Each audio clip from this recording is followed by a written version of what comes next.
Well, it's been a couple of days now since we put that pipe in there, so that concrete is firmed up.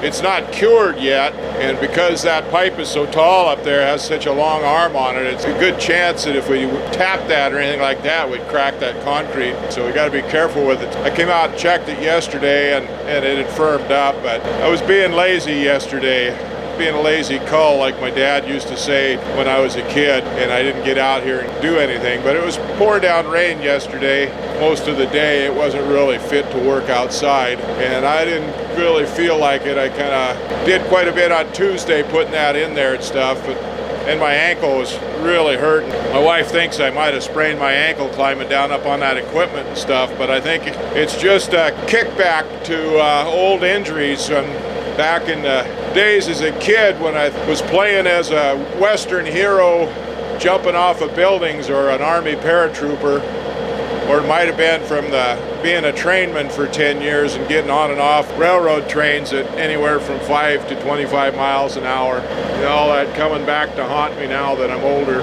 So it was a decent day today this morning, but I didn't get much done. It's going to start raining again here now this afternoon. I'm going to get all this equipment out of the way and put away, maybe get a couple of things done, but I got to get that cement mixer put away and get that excavator put away, and I'll backfill around that pipe.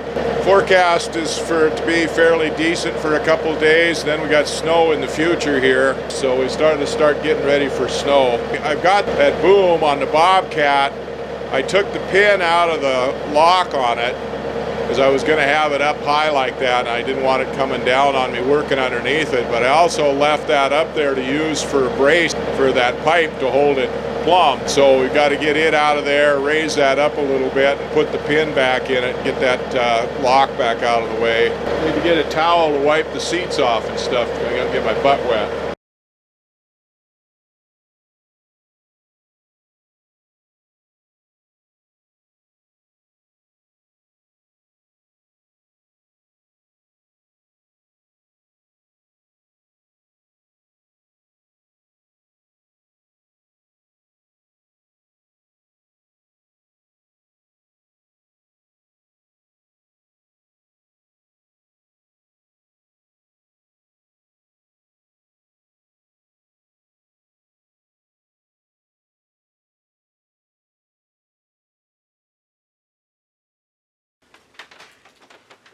I got the cement mixer put away and the excavator put away.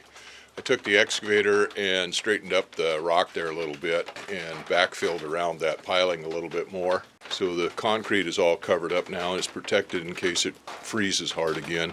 Oh, it's sprinkling out there pretty good, raining out there pretty good. I was hoping I could get out with my measuring tools and measure those pilings, the height of them, so I could get them cut off to the right height, but that's not going to happen today. Like I said, everything's pretty much put away. At the Bobcat over there, all I got to do is put the tarp back over it and get it buttoned down. That's going to be about it for this. I got to stop looking on that National Weather Service website to check the weather. It's just getting too much for me. The pornographic language that they use on there, all the four-letter words. Rain and wind are bad enough, but now they've got the S word on there. I can't hardly even say it, the snow.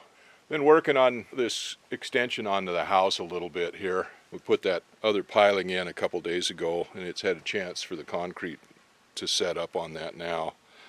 This is what we got here. This is the top of that water tank. It's sitting here right beside the house. I guess it's been a few years ago now. I had my son build this little cover for it to kind of keep the crap from getting in there. This is heavy gauge metal roofing material that came off the post office. Over the last couple of years, we just got so much snow on it that it's just started to collapse in on itself there. So we need to do something else with that. I've got most of the material cut to put the extension on the house here. We've got the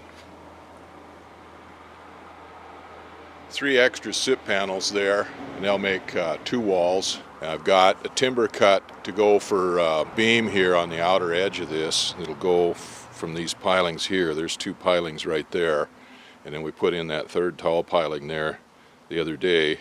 So we'll put a beam across that, and then I've got 2x6 or 2x12 floor joist cut to go across there. I've had those cut for quite a while. I've been holding off on it because I've had other things I wanted to do first, but I better get this done. This area was all dug out at one time when we had the dig out for the house basement done, and it's all been filled in. We put that tank in there, and then I filled around that tank and around the side of the house here. When that was all dug out, I put those two pilings in. They've got a big cement pad down there, and they're just rough cut off to a rough height there for that. So they go down 10 feet almost into the ground there.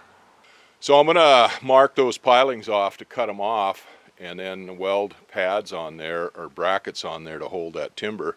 Usually what I've always done here is kind of primitive. I've either used a line level on a string to level things out, or a water level. And that's what I've leveled all the house out with. I did the footings on that, all the walls, everything on that, and building that up. But I broke down a few days ago and bought one of these laser levels, a Hoopnar laser level, and I got that to level out the pad there to build the warehouse on, so I get the footings in there level. And I haven't really used it. This will be the first time I've used it. Now I've got that laser lined up along the top of the foundation right there, the bottom of the rim joist that goes around there. And it's lined up pretty doggone close to that, right on it. It's perfect. It runs right along there. And it shows up pretty good on these two pilings here. I can't really see it on that third piling over there yet. I'll have to get over there closer and see if I can find it on there. But I'm going to mark these pilings, mark where that line goes on there, then we'll cut those pilings off. I can mark where the line is on those now around, and then I'll have to get some kind of a jig to put on there to make the line all the way around the piling to cut it off. I could drag the oxyacetylene torch up here and cut those off with that, but I think I've got some real thin cutoff wheels for the 4.5-inch angle grinders. And I think I'll try using those to cut those off with, and then that'll give me pretty good square cut, and I'll be able to make a bevel on there for a weld.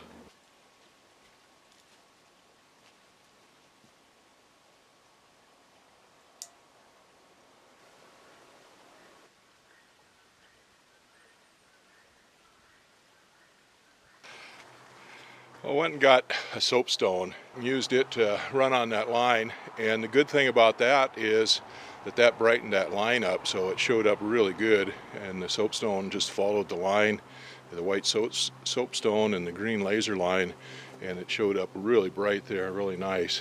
Looking on that other piling over there, I can't really see where the line is right now. I'm going to have to go get a ladder and get up there on that, and I've got a couple of targets that came with that kit that I'll hold up there, and I'll see if I can't find that line on there and get that one marked.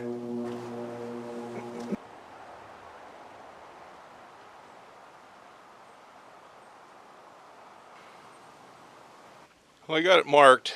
I got these two marked pretty easy. The other one over there, and that was a little tougher. So that one's about 20 feet away from the laser, and the line was just almost too dim to see. Well, it was too dim to see on the post.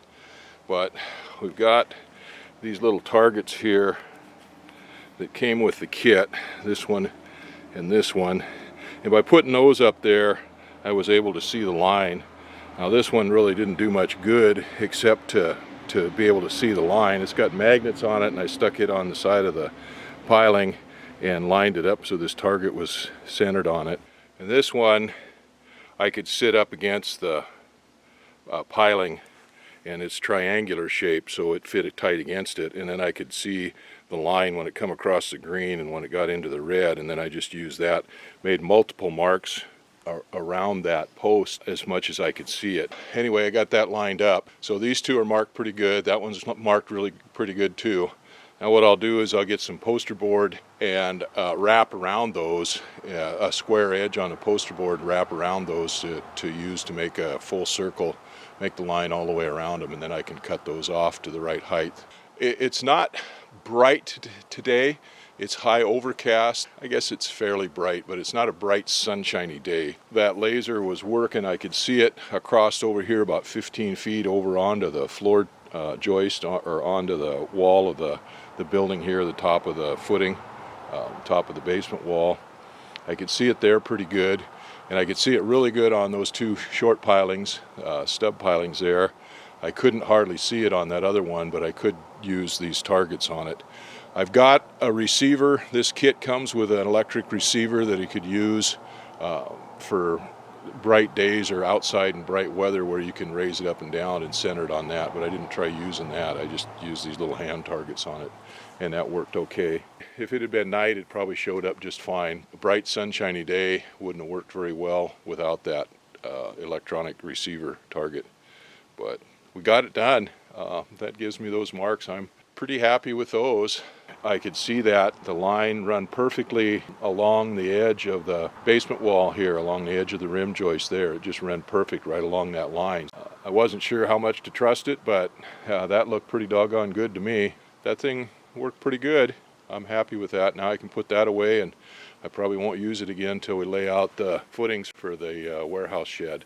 Oh, who knows? I might use it again on this. You never know. Oh, okay, I'm going to go get a poster. The battery's about dead on this camera, so I'm going to put it away. I'm going to get some poster board and wrap around those pilings and finish those lines out all the way around them, and then I guess I might as well go ahead and try cutting them.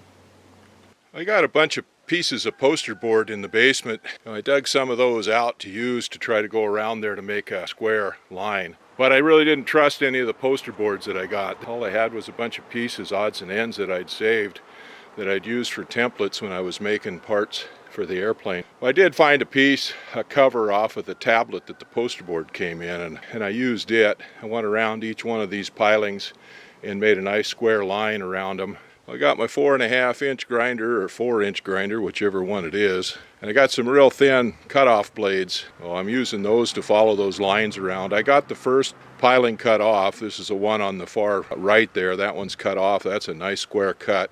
I still got to bevel it a little bit more. I run that last piece of grinding wheel down pretty small on there, beveling that. No, I took it off and put a new one on, and rather than start beveling that with a new one, I started cutting off the second piling there. So I'll get back to doing that again.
Now those two are cut off nice and square. Now we've got a couple of old brake rotors that we put on there. There's a piece of sheet metal inside each one of them, and that keeps the rain from going down and filling up those pilings. I didn't put any drain holes in the bottom of those when I put them together, so I should have done that. I should have drilled a drain hole in them, but I never expected everything to take as long as it has. And I got to go over and figure out how I'm going to get up there on that third one and cut it off. Probably use the Bobcat maybe and raise the boom up on it, stand on it to cut it off. It's starting to get dark here now, it's late. I'll see if I got enough time to do that. So I set the Bobcat up here yesterday, got the grapple on there. I was just using it to stand on for a work platform. Well, the other ones went pretty good. I used 2 cut-off discs on each one of those. This one's a little bit different because of the precarious perch that I'm on up there grinding on that. I wasn't getting the wheels in there exactly perpendicular. Anyway, they were going in a little bit of an angle, so they were wearing out faster. I went through 4 blades already. The last one there, the 5th one, I was cutting on it, and I'm starting to cut through it now. I've cut all the way around it. I've got it almost cut off, but I was starting to gut through it, and it penetrated and jammed up because I didn't have it perfectly lined up in there, and that wheel disintegrated. Well, when it did, it tightened up the nut that holds it down there on the shaft on the grinder, and I couldn't get it off. The pin that locks the shaft wound up bending and shearing off, and I couldn't get that loosened up. Well, by the time we fooled around with it a little bit and figured out what was going on, and it was too dark to do anything, so we quit for the day. And then today, it's just been pouring down rain. It started raining yesterday evening, last night, and it just poured down rain all night and all morning this morning. It's let off a little bit finally. So I've dug out another grinder, and I've got it set up, and I should be able to get that thing off of there now.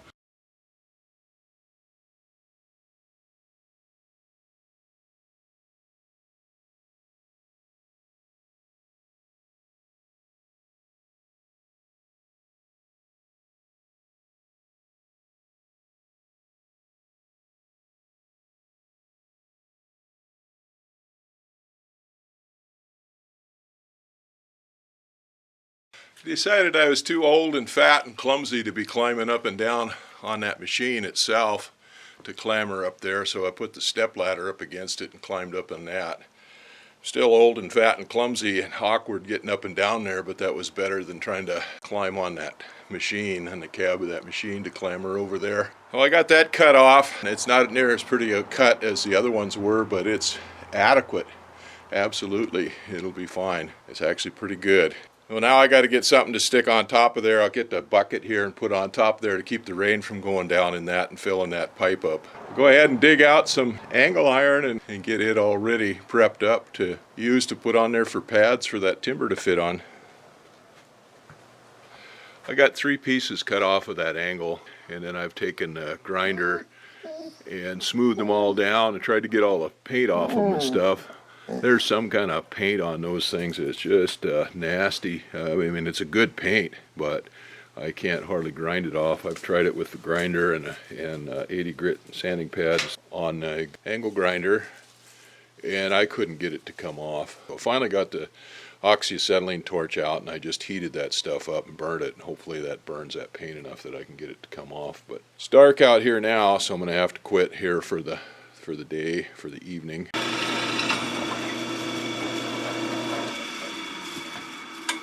I think I'm going to have to fire my cats. I've had mice getting into stuff here in the shop for the last year or so, and I don't mind the mice. It's kind of fun watching them play and stuff like that. But they make such a mess. While they get dog food and other stuff and drag it in and fill up all my benches and shelves and stuff with that, and then they pee on that and I get their urine on that, and it not only makes a mess filling up my bins, my drawers and stuff, but and it stinks, but their urine is highly corrosive, and it causes all the tools and parts and stuff that it gets on to corrode pretty bad and to rust. And I've got enough of that problem around here anyway with the amount of moisture that we have here, the dampness in the air and everything. So last winter we got a couple of kittens, raised them, figuring that would help out with the mice around here. And they've caught a few mice and a squirrel and some voles, but they didn't get the mice in here in the shop yet. I just came out to change over the bit from this bit here that I'm using to drill these holes from what I was using before, and I even couldn't get the spindle in the drill press to turn. Well, I got to investigate to see what was going on, and I opened up the cover over here for the belts, and that whole thing was just stuffed full of dog food in there. So I had to go get the vacuum cleaner and stuff and clean that out before I could get to work on here. Fortunately, there's no corrosion or rust or anything in there, but it was full of dog food. So I'm drilling the holes in these brackets. I'm going to use timber lock bolts on this to bolt this to the timber when I put it on there. And the timber lock bolts are about a 1/4 inch diameter in the shank, so I'm drilling this out 17/64. I got a drill bit out, and I looked at it, and it was kind of chewed up a little bit, so took it over to the grinder and freehand ground it, and that's the first time I freehand ground a drill bit, and it actually worked out pretty good. It drilled through there pretty good. This is not mild steel, it's some kind of high tension steel, And that's kind of why that drill bit was chewed up anyway from using it on here before. But that punched those holes right in there. So this is the third one, so I've got that all set up. Now I was then trying to get this paint off of here so we can weld these plates down to those piling, and I've been having a heck of a time with that. I finally got enough with the grinder and stuff here on these short sides that I can get the ground wire for the welder hooked up on it and get a good ground on it. But this face here on the 10-inch face, that's what's going to go down against the piling, and I just have had a heck of a time. That paint that they put on these things is just incredible. Now the paint, you can see on this side is a gray paint, and that takes a little bit to get it off, but it'll come off. But this primer that's underneath that stuff's just tougher than all droppings. I ground on it with a flap disc on my angle grinder, and I went through several flap discs. I tried to grinder on it, and I could grind down, but it skips over the paint and gouges down into the metal. Finally last night I got this oxyacetylene torch out and heated these plates up, each one of these where I got to get that paint off of there. I heated them up red hot and held them that way. That should have burnt that paint off of there, but it was too dark to tell last night when I got done if it had done any good or not. So I came out today and started on those again with the flap discs, and that stuff is still tight on there and still skipping over the paint. Here, a little bit of paint here, and the flap disc skips over that and just gouges into the metal around it. Well, I think I've got these finally good enough that I can weld on it. I'm going to give it a try anyway. So, anyway, I've got the holes in all three of these plates for the timber lock bolts. Now I got to go up and clean out an area so that I can get back in there with the excavator and carry that timber back in there to set it on those pilings. So I'm going to put these plates on top of the pilings with the timber on it so I can get it all lined up where I want it. And then I'll tack these plates down with a welder, pull that timber back off, and then weld these down real good. And then we'll probably want to paint these with some Cora-Seal and some Hexo Rust or something, and put that timber on there and get it lagged down.